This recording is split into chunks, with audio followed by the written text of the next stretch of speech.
Hi everybody, Pat Parelli here, and what we're going to do is we're going to go through each one of the 8 principles one by one. All right?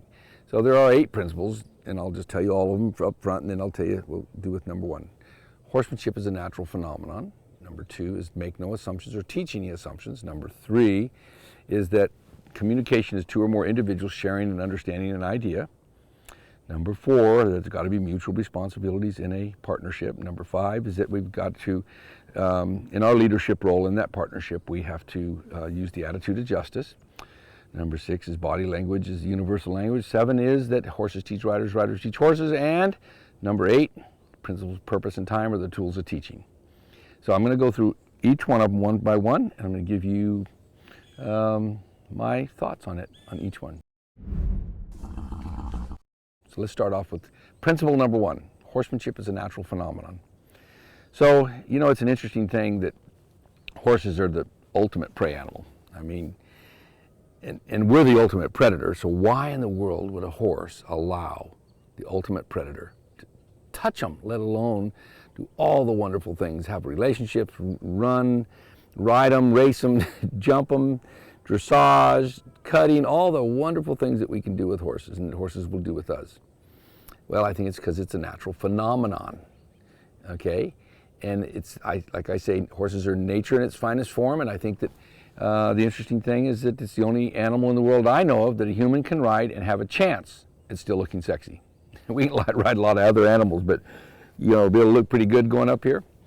So the interesting thing is that there's some kind of an attraction between, you know, from us to them, of course, but even from them to us, and this symbiotic thing. I think I read somewhere one time there's only like 22 animals in the world that have been domesticated. Well, equids, there's 3 of them. Horses are 1, donkeys are the other, and zebras are the 3rd. And the donkey and the horse have been domesticated, but not the zebra. So, what does that mean? That means that there is something, to me, I think the Latins had it best, equus. To me, it means equal us. And it's not just dog's man's best friend, what you see over there, bud. See, like even right there, that was a little equus. He saw something, felt something, and it whoop, made me look. And so horses have got the opposite strengths that we have. You know, we're smart or intelligent anyway. I think horses are smart. People are intelligent. Horses are fast, they're strong. They've got a fisheye lens, they see things differently. They've got a horizontal lens in their eye. They've got everything that we don't have, and we have everything they don't have. This is why it makes such a great pairing. So to me, this is something I think is really, really important to respect. Now, the other day, I read somewhere, some trainer was saying, well, you know, I guess I use natural horsemanship, but, you know, there's nothing natural we do with horses. I don't agree with that at all. This is a natural phenomenon. And this is not something that is forced. And this is something that, you know, that they complete us, we know that for sure, and we can complete them. So I'm here to share with you all 8 of these principles. That's principle number 1. Horsemanship is a natural phenomenon. Principle number 2. Make no assumptions, teach no assumptions. You know, the human being is an interesting animal, and we can make simple things very complicated. And I tell everybody that, you know, humans are natural till we're 12, then we turn into practicing adults, and an adult is a human being who practices making simple things difficult. All right? So one of those things is the assumption. And of course, if we look at the word assume, there's 3 words in there, us, you, and me, and that's what happens when we assume. All right? And a wise man told me one time that, you know, we judge ourselves by our intentions, and we judge others by their actions. And they judge themselves by their intentions, and judge us by their actions. And oftentimes, this is where the assumptions happen. So what this principle means is, let's say that your horse was good the last time you rode him. Don't assume he's going to be great today. Find out what side of the corral he woke up on, even if it was yesterday. But worse yet, I see what happens all the time. People, you know, they ride their horses all summer and into the fall, and then winter hits, and then they feed them full of grain, and the horses are very well bred, very, very extra well fed, and under exercised. And then they get on, and the whole thing pops like a cork out of a bottle of champagne on a wedding day. All right? We assumed that the last time we rode him back in October or November, he was great. Now it's April. And conversely, principle number 2, don't teach your horse to make assumptions. You trot yourself back to the barn or canter back to the barn 3 days in a row. Try walking home on the 4th day. You've taught him to assume when you head that way, you're going to giddy up and he's going to get all the relief in the world when you get there. So how do we teach our horses not to make assumptions? How do we not make assumptions ourselves? Well, first of all, on our end, let's not make assumptions. Let's, and you know, the few times that I can remember that I got in trouble is because I listened to somebody else about their horse and made an assumption that what they were saying, their opinions were fact and were true. And the horse was either better or worse than what they said. I learned to check it out with the horse first. So there's lots of ways that this principle can work for us and work against us if we don't abide by it. But you know, again, teaching our horses are like computers. They may never do what we want, but they always do what we tell them or what we program them to do. So we have to be very conscious about the sequence by which we quit usually, all right? When do we do something? So if I pick my reins up, all right, and I ask him to give me vertical flexion, like right there. See, he assumed I wanted to go backwards. I don't want to go backwards. So what do I have to do? So I have to wait here until he gives me what I want. Now, right now, my seat is relaxed. So I'm not telling him to go forward or backwards. I'm just holding here until he gives to the bit, okay? There we go. So I don't want him to assume just because I pick up the reins, there we go, that means go backwards. And you'd be surprised how many people I try to help and the horses I ride when I ride their horse, you pick up the reins and any contact, it means quit going forward. Instead of, hey, just want to check in with you on the left here. How's things going? I want to check with you on the right. How about both reins? So, I mean, it goes into everything. And again, I use the example of trotting back to the barn. So just remember, make no assumptions and make sure you're not teaching your horse to assume. Principle number 3, communication is 2 or more individuals sharing and understanding an idea. If I pat my leg and the dog comes without saying a word, I have communicated, he's understood, and he responded. That's communication. And you know, when it comes to horses, and people ask us all the time about verbal communication, you know, about cues and all this stuff, I recommend that you get to level 4 without using verbal cues. After level 4, I'll be glad to share with you all why. Why? Because what happens is a lot of people think they're talking to their horse, you know, whoa, whoa, whoa, whoa, whoa, you know, they're doing all this stuff and it just means nothing. Now, I went to the school, to Troy Henry's School of Articulate Clucking, right? And he had smoochment come here, 1 cluck meant trot, 2 cluck meant canter. It was great if you weren't anthropomorphic, if you didn't put human thoughts and values into animals' actions and didn't think that we were talking to the horse, okay? And one time I was in France and I was on a television show, and the subject of the day for the debate was what was the best language, human language, for horses. Was it English? Was it German? Was it Italian? Was it French? Was it Russian? They were really debating. And I said, body language is the universal language, has no accent. That was the only thing I said the whole hour-long debate, and they all went, "Oh, didn't think of that." See, to humanize horses is, I think, you know, dogs maybe a little bit, because you know, dogs they live in a cave with us. They like to lay next to the fire. They like to eat pork chops. I mean, you know, okay, I got it. But the horse is a prey animal, and so this is something that to me is so important that we understand that they've got long bodies, we've got tall bodies. So in the end, we have to have long body logic. And that's what this program is about. That's why we use a carrot stick that's 4 foot long and a savvy string on the end that's 6 feet long. That makes that 10 feet plus a 2.5 foot arm on most folks. Now we've got a longer body than that. That's why we use a 12-foot rope, a 22-foot rope, and a 45-foot rope to use long body logic. That's why we have a round corral. That corral that goes around there about 150 linear feet, that it ends up giving us a long body logic.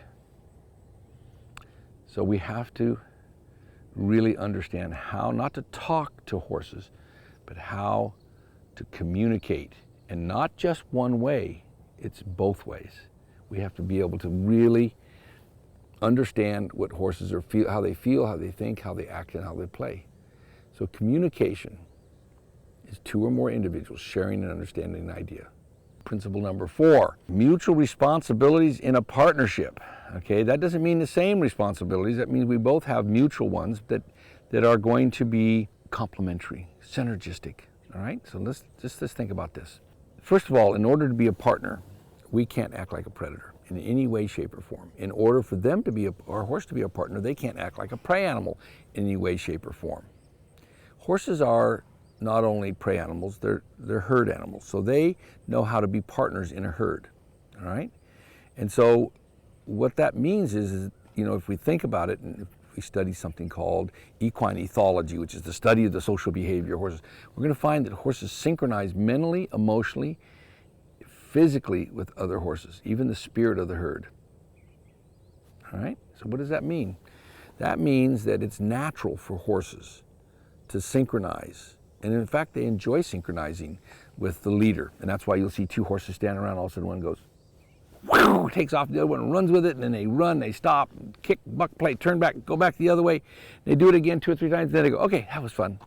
It's fun to synchronize. It's like why we like to go dancing, because we're synchronizing with each other. All right, but there is a leader and there is a follower. We want to really realize here that in order for us to act like a partner, we can't act like a predator. So that means, first of all, we need to think like a horse. That's what we need. That's our responsibility. Number 2, and most people get in trouble because they think like a people. Number 2, we have to have an independent seat and independent feet. That's why these ground skills, one of the number 1 reasons for why ground skills are so important. It teaches people to keep their feet still. Ground yourself. It's like in Aikido, ground yourself, all right? And in the saddle, the same thing. We've got to use our core, we've got to learn, but we've got to be able to be natural up here. Then we have to learn the natural power of focus. Focus gives us feel, focus and feel give us the timing and the balance. And so we have to focus not on only where we want to go, we have to focus on something. I know sometimes I'll look at the tree and I'll look at a little knothole or something in a tree. All right, and I'm looking straight at it, and that's where I'm going. I'm not just going toward the tree, I'm going toward that knothole, the natural power of focus. Not only that, we have to have the power to be able to visualize what it's supposed to, what are we trying to do? What is it supposed to look like? So I guess it's really important that we understand that our responsibility is to think like a horse, have an independent seat, and to know the power of focus. That way the horse feels our leadership. The horse, it's real simple. Maintain gait, maintain direction, look where you're going.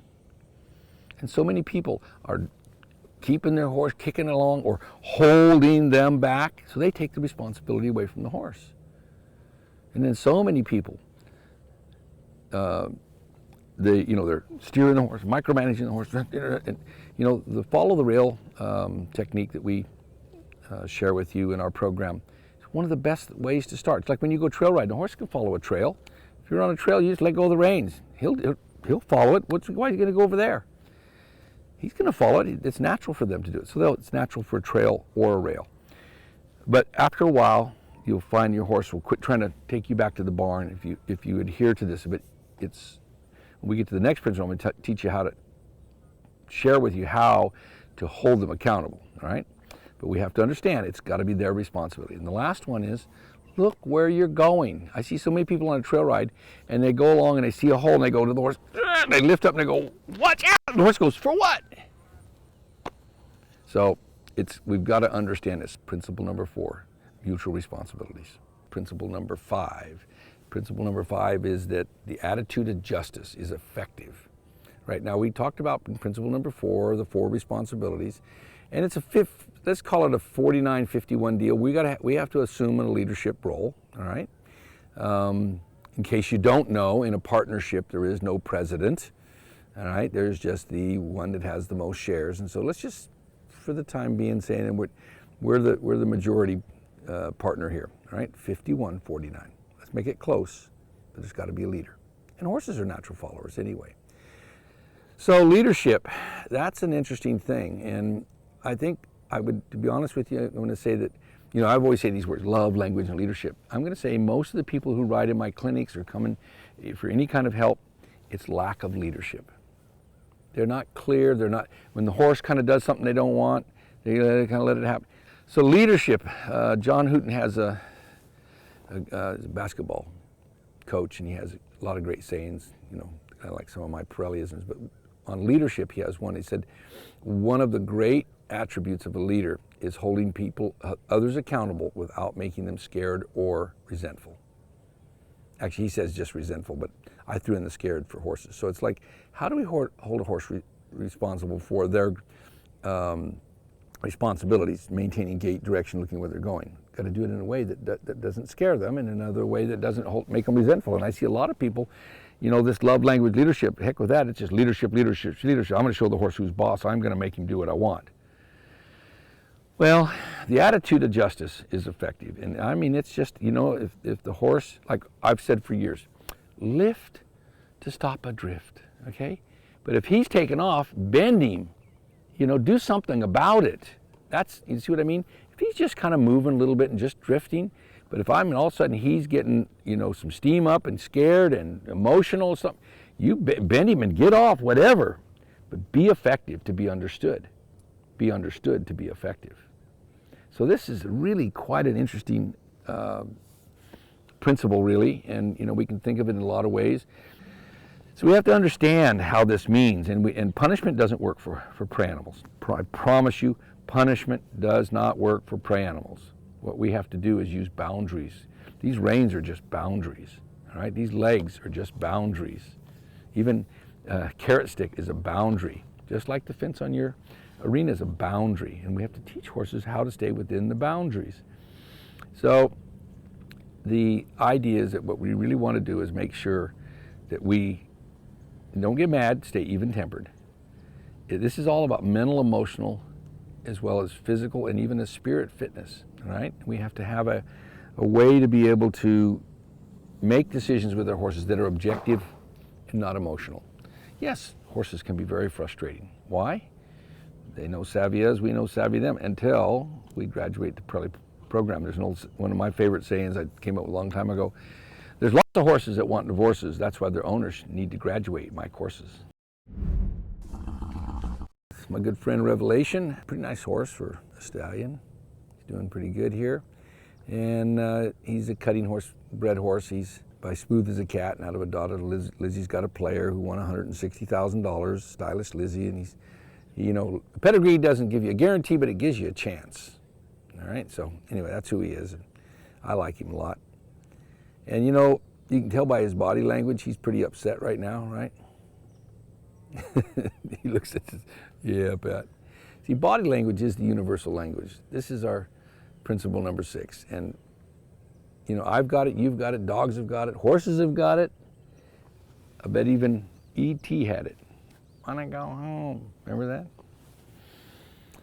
So I ask all this question all the time. Raise your hand if you know how to read. And people, a horse.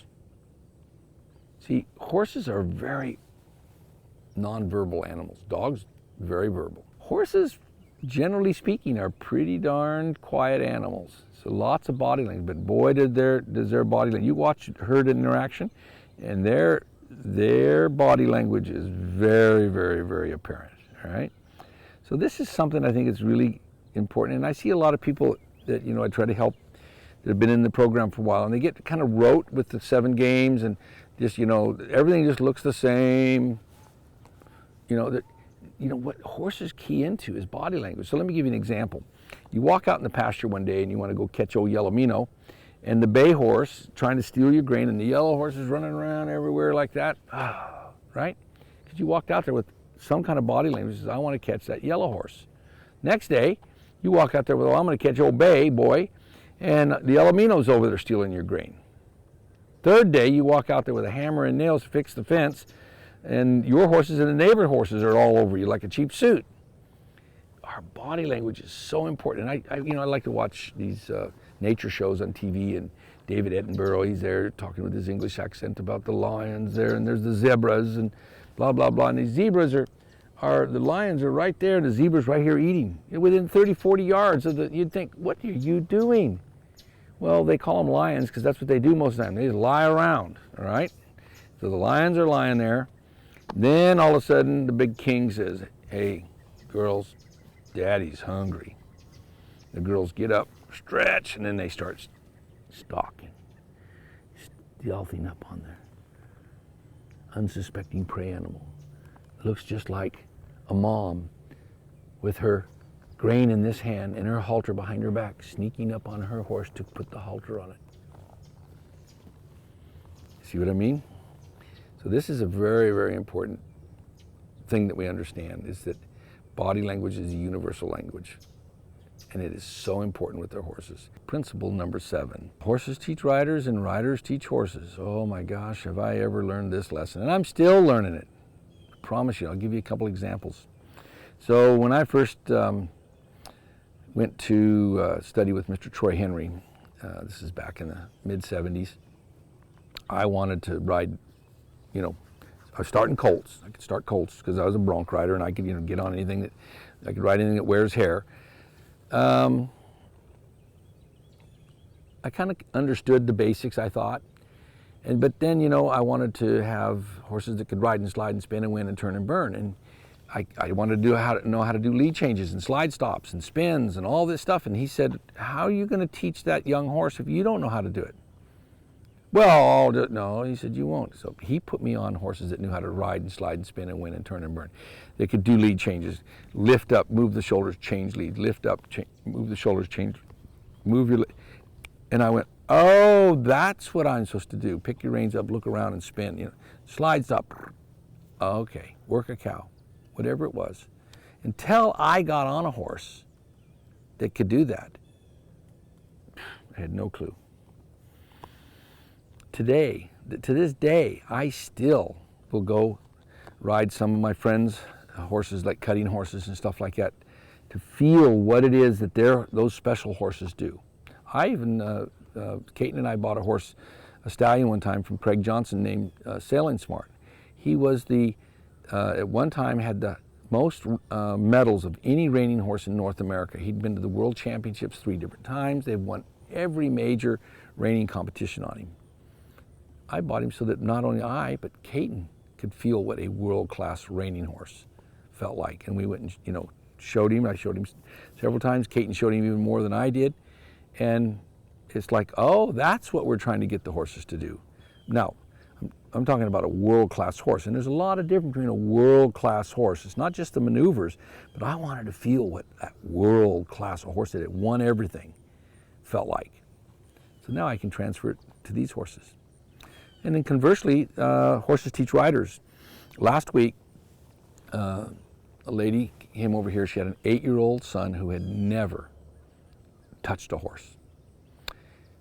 And she had had an accident 20 years ago. She loves horses. 20 years ago had some kind of a horrific accident and had not touched a horse in 20 years and been carrying this fear. She wanted to conquer her fears. Well, what did I do? I put her on these wild burros and some wild horses, snorty horses? No, of course not. I took 2 of the gentlest horses I had that were highly trained, that when you went like this, that meant let's go. And when you said stop, and when you squeeze with your legs, that meant back up, don't have to use the reins. They had the most wonderful horse day of their life. And this little boy, who was tentative to even touch a horse, by the time he was done, he was crawling up and down the saddle. He was get off and go do something, get back on and ride around. And one time we got a picture with him standing up in the saddle. By the end of the day, he was in the 50-foot round crowd, just cantering. He cantered like 20 laps, and he was laughing and saying, yeehaw. And this kid, the mother said, I have never seen him come out of his shell. He came out of his shell. He's 8 years old. I've had him for 8 years. I've never seen him do this. There's something special if we understand. Let me tell you the worst scenario. When I go to, let's say, some kind of a soiree or something, or a party or something, and someone says, we just bought my 13-year-old daughter a horse. And I go, yeah, what'd you do? And we bought a 2-year-old Arabian. I said, why'd you do that? That way they could grow up together and learn together. I go, yeah, and die together. There's nothing wrong with 2-year-olds, there's nothing wrong with the Arabians. But when you give why don't you just buy her, when she's 17, buy her, or 16, buy her a Ferrari. Not gonna work. It ain't gonna work. And even if it does work, it's going to be a 1 in a gazillion. So, you know, we really have to understand how important this principle is. And, you know, today, so many horses are just arena-trained horses. And that's why the Parelli program is so effective, because it's not just about in the arena. It's about on the ground, in the saddle, in the arena to get the exercises for high level communication, and outside for all the confidence and all the miles that the horses need to become great partners. So, principle number 7, horses teach riders, riders teach horses. Principle number 8, principles, purpose, and time are the tools of teaching. How this all came about, these 8 principles, was Mr. Henry passed away in December of 1981. And one of my clients at the time, Dr. R.M. Bradley from down in North Hollywood, California, he said to me, he's always had 5 or 6 horses and mules in training with me, and every time he'd come, I'd present to him each horse and show him all the things I'd done. And he said, you know, I think you're as good, if not better, at telling us about this than you are doing it. He said, would you come down to Northern Hollywood and a place called Sunland and put on a seminar and tell all my clients how you did this? And I said, sure. And I looked over at my other friend, Dr. R.M. Adian, Mike, and I went to high school together in junior college. He became a veterinarian at Davis. I looked at him and I said, what's a seminar? And he goes, don't worry, I'll help you with it. So we started putting some stuff together, and I did a little practice seminar for some of our friends, and I even barbecued some ribs afterwards and bought a keg of beer. So I had to buy the beer and do the cooking, to do the barbecuing to get anybody to attend my first seminar. So I sat out there and stammered around there for a couple hours, and it was terrible. You know, it was a good thing there was the ribs were cooking, because it was the only thing why people stayed around. So after it was over, we started listening to it on the audio tape, and I couldn't stand it, but he started taking notes, and he started making piles. And he goes, you know what, there's a theme here, And we found out what it was, that there were these 8 basic principles, that's what I had learned in the 5 years, every day, all day long, from 6 in the morning till 6 at night with Mr. Troy Henry, and till 11 o'clock, 3 nights a week on cutting horse night. These 8 principles. And the principle number 8 rounds the whole thing out. Yes, principle number 1 is that horsemanship is a natural phenomenon, but principle number 8 is that principles, purpose, and time are the tools of teaching. So the principle is the horse, the purpose is the cart, the time is the driver. Don't put the cart in front of the horse. So here's what I've seen a lot. I've seen many people who've got a job with a horse, whether it's a policeman or a cowboy or a veterinarian or a farrier, and they don't understand the principles of horse psychology. What about horse psychology 101? Well, let me tell you something. There's certain principles that we have to understand, and we've been going through this, and then there's, you know, technique and applications like hands that close slowly and open quickly. Okay? Well, that's not natural for a human being, because we're primates, so our hands want to close quickly and never let go. All right? So we have to understand these things, and most people are breaking laws of nature one after one. It's amazing how horses will put up with what they're given to them. All right? So same thing with cowboys trying to get, you know, their horses to work cows and stuff, and they don't understand the principle of not only the horsemanship, but even the stockmanship. And so the next thing I think is interesting is that I see a lot of people that are doing principled things, riding in an arena, and never apply it, never go outside and do anything with it. All right? Loping perfect circles over and over and over and over again, and never do anything with it. So the principles got to have a purpose. The purpose gives it a meaning. So principles, purpose, and then time. You know, almost anything's possible if you let the horse be in charge of the principles and the time. You be in charge of the goals, all right, the purpose. Why are you doing this? But let the horses be in charge of the principles and the timelines. And then, you know what? Lots of great things can happen. So, principles, purpose, and time are the tools of teaching. It is so important to get the principles right, but it's also important to have the purpose. And you know what? Time is something that is no replacement for it. So little things like this, these are the kind of things that help us have everything together. So I'm here to help you keep it natural so we can have a better horse life.